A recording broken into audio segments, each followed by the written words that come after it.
We're now joined in by Afghanistan's one of the most prominent people within the Afghan administration, Masoud Andarabi. In fact, he's been Afghanistan's former interior minister and DG of National Directorate of Security there. In fact, he's also worked within the Afghan administration in multiple capacities. He was removed by the then President Ashraf Ghani in March 2021, which of course resulted in a lot of criticism as well after he warned against hasty US forces retreat from the war-ravaged country.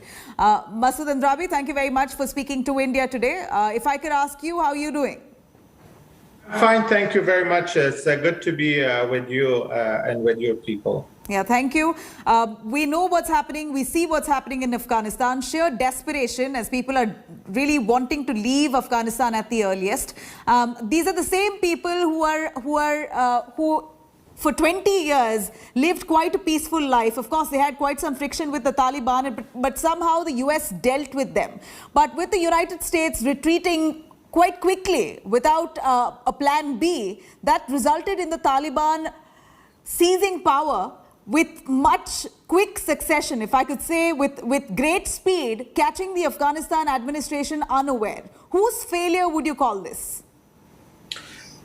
I think it's very unfortunate, not only for the very active players or the Afghan government, but for the world who has been engaged in Afghanistan, for Afghanistan allies, for every country in NATO or in the region who has been engaged in Afghanistan. It's very unfortunate, I think, for all of them that after 20 years of engagement, after several elections, after hope for a modern Afghanistan, we see today's situation.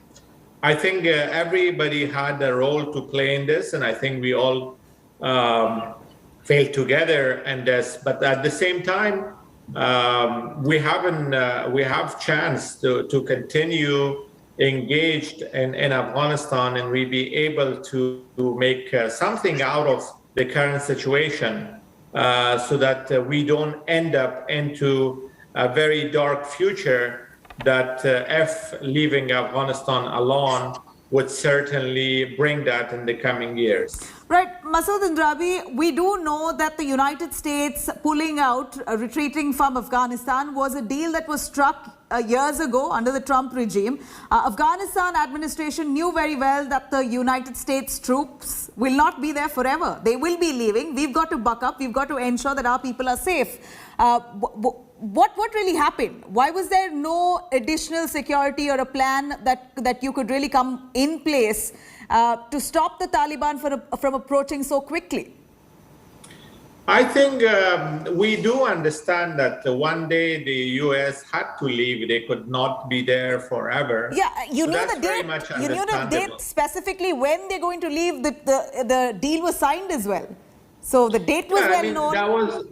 That was known. I think this is a classic miscalculation of the active government, particularly the National Security Council, President advisors, in terms of how this government, Ghani was an elected government, and they had a national security team and then national security advisors. I think they really misplayed it. The government till last day could not bring the consensus among the political parties that were being asked for by the US from day one that they struck the deal.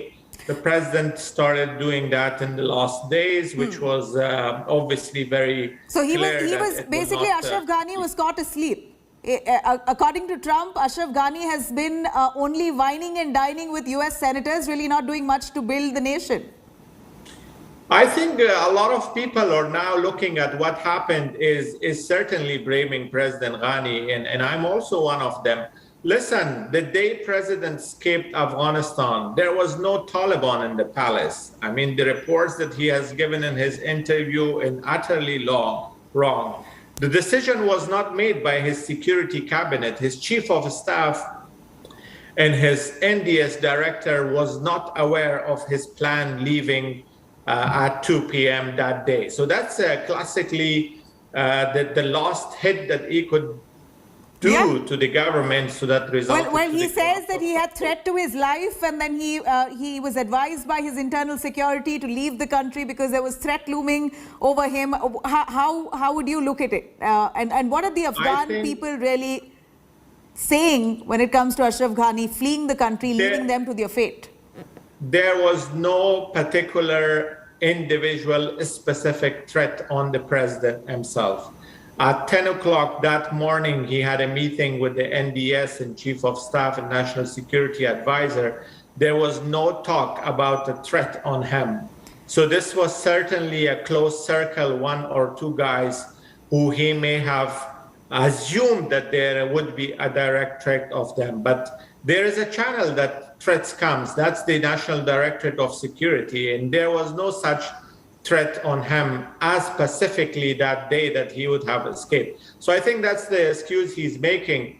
But otherwise, I think his miscalculations in the last day resulted to a nasty situation that we are in. Otherwise, there was very much opportunity that this government could continue for a 10-day or 2 weeks so that they could reach a peaceful transition rather than putting everyone on surprise. So that was the last days. But when you say peaceful transition, are you trying to say that this was inevitable? The Taliban was folding in and there was no other choice but for power to be transferred to the Taliban peacefully? Was this the only way out? The way the government played it, the way that the political structure of the government failed has led the ANDSF with no shelter. Chain of command, and president serves as chief command. So when that is screwed up and that structure is screwed up, then there is very hard for the ANDSF to take command from the political change that has been very, very engaged at tactical level. Another mistake of Ghani government in the last few years that they have been doing. Mr. Masoud Andarabi, what we shudder to think now is that Afghanistan will now be a breeding ground for terror. We do know what kind of support that the Taliban has given or how it's allegedly harbored several terrorist groups like the Al-Qaeda. We're only worried because we're a neighboring country, and not just because we're a neighboring country. We're looking at the situation here that's unfolding in Afghanistan. Apart from its own people, the countries across the world are in fear of what the Taliban could really do. I think this is something that the Afghan people are bearing its consequences right now with the chaos that's going on in the country. But long term, certainly it will have implications on the international community and neighbors. Taliban is meant to be, what is the root that they could grow? They grow on fear, or they grow on radical Islamists. And they have very close ties with Al-Qaeda and other international terrorism. That's how they managed to get to the power today, the suicide attacks, the brutality. Do you think that they will not do, or they will stop that? If they will stop that, they will lose their ground. So therefore, I think they will continue their relationship with the terrorism. And they will certainly be a big threat for the world if they continue and strengthen themselves. Well, that's shocking coming in from the former Interior Minister of Afghanistan, Masoud Andarabi.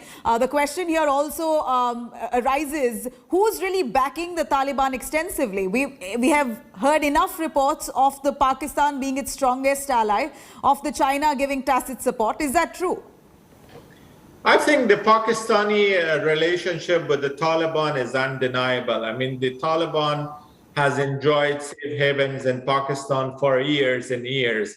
Not only safe havens for their leadership, but also active suicide training camps and other relevant camps that were there. So obviously, if this goes wrong and if these relationship with terrorists does not stop, I think the Pakistan would be the number one to bear the consequences for themselves even. So definitely they are the backers. I think other players are engaging with Taliban out of, Chinese are very much afraid of Uyghurs, that they are opposing the Chinese government. So they are also in Badakhshan, for example, they are very close to Taliban, these Uyghur ETIM groups. So the Chinese needs to engage on that so that they protect themselves. And similarly, Iran and others, because of their interests, they are engaged with them. But I think the core strategic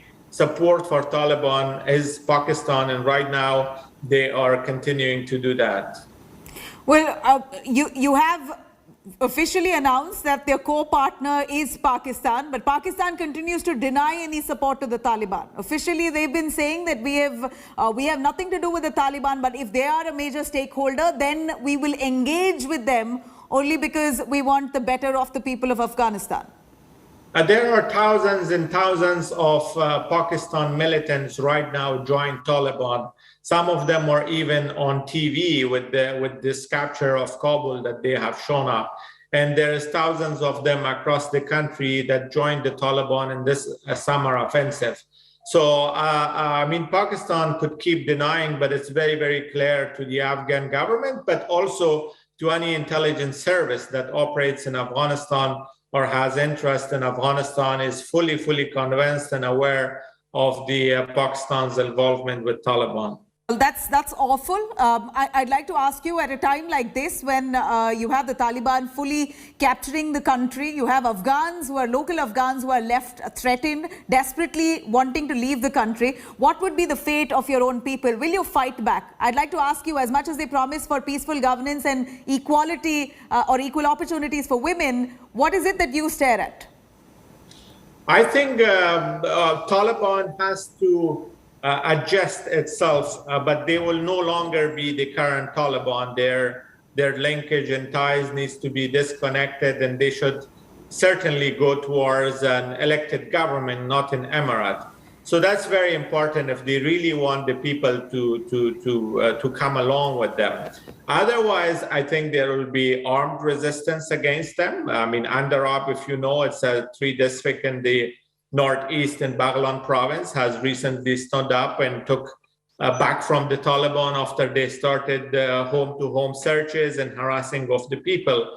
And if they continue that elsewhere, that is going to come. But at the same time, today's Afghanistan, after 20 years of Taliban's rule, has active civil society, social media activists, women groups, and a lot of other establishments that certainly would stand against the Taliban. I actually wanted to ask you, particularly on the Panjshir resistance front headed by Amrullah Saleh, do you think it has any footing? Can it really gain strength? Does it have any standing before the massive, mighty Taliban now?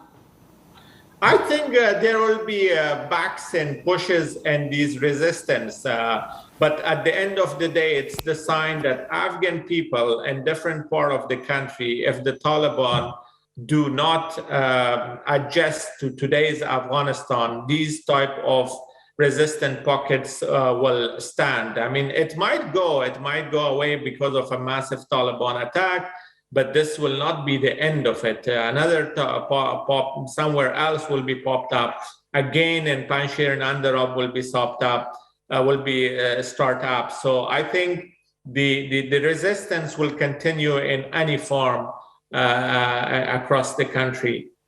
Right. Amrullah Saleh is not too sure if he is in Panjshir. Is he in Panjshir? He's leading this resistance front.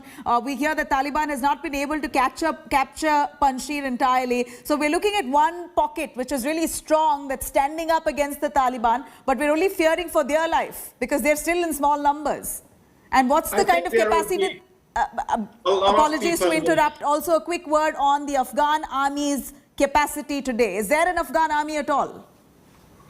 Well, certainly the structures and the establishments, the barracks and all for the Afghan army is definitely there. It's the personnel who has who is no longer showing up to work. Most of them are in their homes. Some of them don't know what's going to happen. And then it's the equipment. Now it's the number one challenge for the Taliban. Will they protect the equipment or will they smuggle it to Pakistan?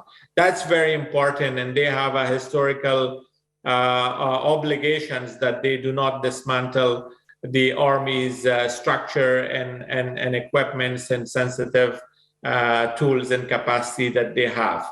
But I think it's up to the future setup whether they will call the army back or they will have a militia type structure. Right. As I wrap with you, I'd like you to give a small word, whatever that you want to convey to your people in Afghanistan or around the world who are watching you. What assurance can you give them as part of the Afghan administration? Will you do anything in the days to come?